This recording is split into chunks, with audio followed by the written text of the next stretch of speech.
Hi guys, happy Sunday. Welcome to Radical Remnant. I just want to share a quick thought with you guys, and it is about storms. In this walk, there's still storms and there's still trials and tribulations, and that's something that was hard for me to come to the realization as I was in my walk. And Jesus said that in this world you will have trouble, but to take heart because he's overcome the world. And that's a verse that has really helped me and ministered to me a lot through my storms and through my trials and tribulations. And recently God told me to go and read the story of him going on the boat with the disciples, and the storm happened. And I know it's a very popular story that a lot of people have heard, but hopefully I could give you a new perspective on it. So if you haven't heard the story, basically Jesus and his disciples, they're traveling by sea and they're on a boat together, and all of a sudden this crazy storm comes, okay? And Jesus, he's sleeping, and his disciples start freaking out because they're like, oh my gosh, we're gonna die, you know what I mean? And Jesus is sleeping, and so they go and they're waking him up, and he gets up and he's like, you guys don't have faith, like what's going on, you know what I mean? And then he stops the storm, okay? And so there's a couple key points that I want to point out right here. First is that Jesus, he slept through the storm, okay? Jesus rested. And that is a picture of what Jesus wants for us when the storms of life and the trials and the tribulations come.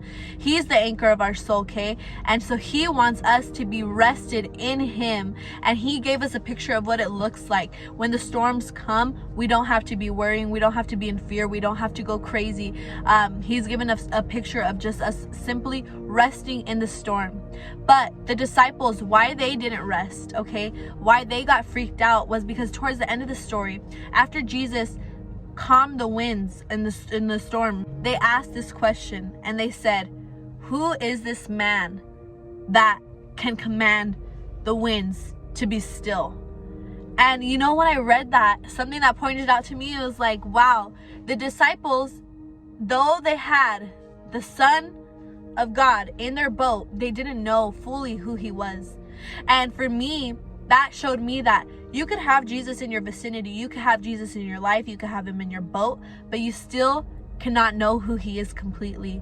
And when you don't know who God is, you will not be able to find rest in the storms. You will be tossed. You will get worried. You will have panic.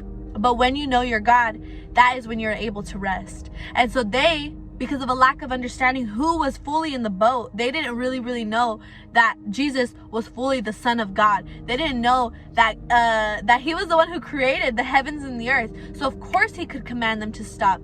And so because they didn't know that, they got really worried. You know what I mean? And so this is just an encouragement for me and for you guys who are watching. Learn the God that you serve, and know that the trials and the tribulations that come, yes, they're gonna give you an endurance. They're gonna build you. They're gonna build you in your faith, so you don't be discouraged by them. But also know that you have the answer in the storm. Don't pray for God to take you out of the storm, but pray for God to come in the storm with you. Okay? Ask him, God, if you're lonely, well, you serve a God who will never leave you, who will never forsake you. If you're financially struggling, well, you serve a God, Jehovah Jireh, your provider. And so God has so many names, but you have to know who he is fully to call down the God that you serve, okay? You need to know the God that you serve, so that when you're in these circumstances, you're able to say, no, my God, he's going to help me through this because I know who my God is. My God will never leave me. My God will never forsake me. Yeah, I may be sad, but my God, he gives me joy. My joy comes from the Lord. Yeah, I may be worried about my future, but my God, he knows the plans he has for my life. And so when you know who your God is, you will not worry, you will not stress. And so I just encourage you, learn who God is, and don't be like the disciples in this circumstance and in this situation where they didn't know, so they got super worried and super stressed, full of anxiety. But when you know your God, no matter what happens in life, you are able to find rest. You are able to sleep. You are able to go into the place that God has given you. God has given you a refuge. And what a refuge means is a safe place, a place of safety to go. Yes, things are going to continue to happen in this life because we live in a fallen creation. So bad things are going to happen, but they don't have to overtake you, okay? Because you could run into your Father's arms. Know who your God is. And that is how you serve God, through trials and tribulations. Let them strengthen you. Let them build you up. Let them show you a new side of Jesus, okay? Let them show you how He is everything that you need. What is the difference between going through something in the world versus going through it with Jesus?